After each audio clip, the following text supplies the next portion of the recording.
Perder contra un jefe que tiene 1 de vida duele, pero ¿y si te dijera que ese game over es en realidad tu mejor herramienta para ganar?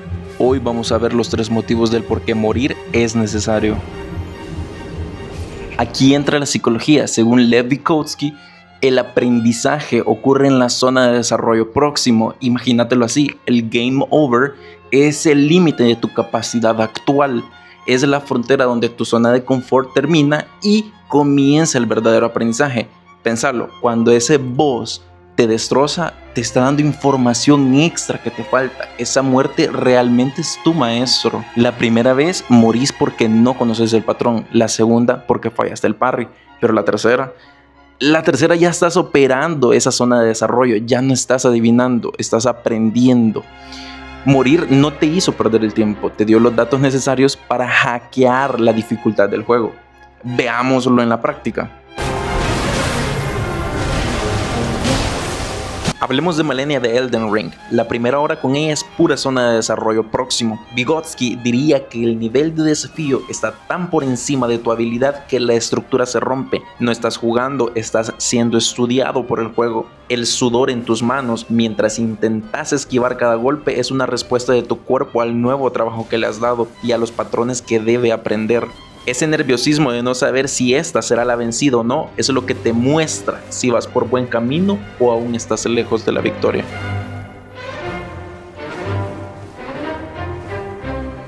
Pero es también en estos momentos donde entra el estado de flujo en acción, tema del que he hablado en otros videos en el canal.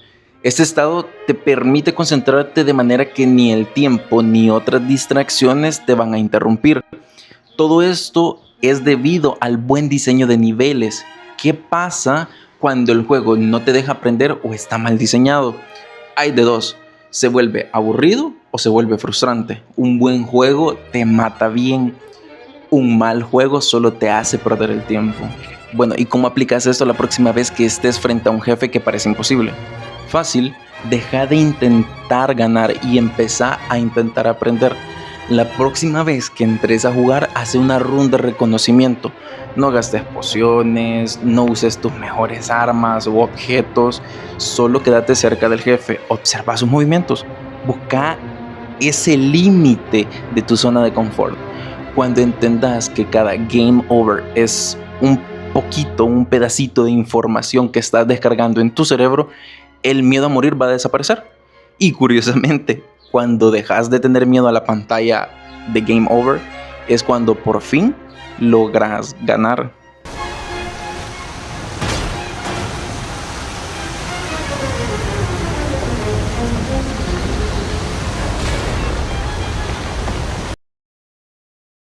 El segundo motivo es puramente filosófico y nos lleva a la pregunta clave: ¿por qué ganar se siente tan bien? Martin Heidegger tiene la respuesta con su concepto de el ser para la muerte, que básicamente él decía que solo somos conscientes de que estamos vivos porque sabemos que vamos a morir. Esa urgencia es lo que nos hace ser auténticos. Entonces, en los videojuegos pasa lo mismo. El game over es lo que le da significado a todo lo que haces. Pensalo, si fueras inmortal dentro del juego, claro, si no hubiera una consecuencia por hacer mal una acción, la victoria realmente no sería una victoria, más bien sería un trámite. Sin el riesgo del fin, ganar ya no tiene peso, o sea, ya no significa ni vale nada. La muerte es lo que transforma tu partida en una experiencia grande. No sos bueno porque llegaste al final, sos bueno porque sobreviviste a la posibilidad constante de fracasar. Un juego donde no puedes perder es en realidad un juego donde no puedes ganar nada que realmente valga la pena o que te haga sentir satisfecho. Veamos el ejemplo de juegos como Journey. Es un juego increíble, pero no te deja la misma sensación al terminarlo que un jefe que te tomó 40 intentos. ¿Por qué? Porque en Journey no te ves forzado a pasar por el estrés de repetir, ni sentís el corazón a 1000 cuando el boss tiene 1% de vida y vos estás a un golpe de caer. En conclusión, morir es un recordatorio de que todo es un aprendizaje constante. A diferencia de la realidad, en el gaming la muerte es una herramienta para crecer. La victoria al final del día no refleja qué tan hábil fuiste, sino qué tanto lograste soportar el fracaso antes de llegar a la victoria. Your strength, extraordinary. The mark of a true lord. El tercer motivo es técnico y evolutivo, la ludoresiliencia. Tenemos que entender que el diseño de videojuegos ha cambiado drásticamente. En la época de las arcades, la muerte era punitiva. El juego te mataba porque quería que pusieras otra moneda. Perder era un castigo económico, pero hoy hemos pasado a la muerte instructiva. Fíjense en juegos como Celeste o Super Meat Boy. Cuando morís, reapareces en menos de un segundo.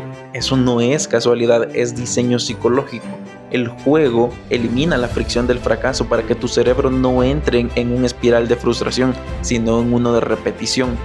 Aprendes que el error es barato, pero la lección es cara. Y esa es la definición de resiliencia, la capacidad de ser golpeado, entender por qué te golpearon y volver a la carga antes de que el miedo te paralice.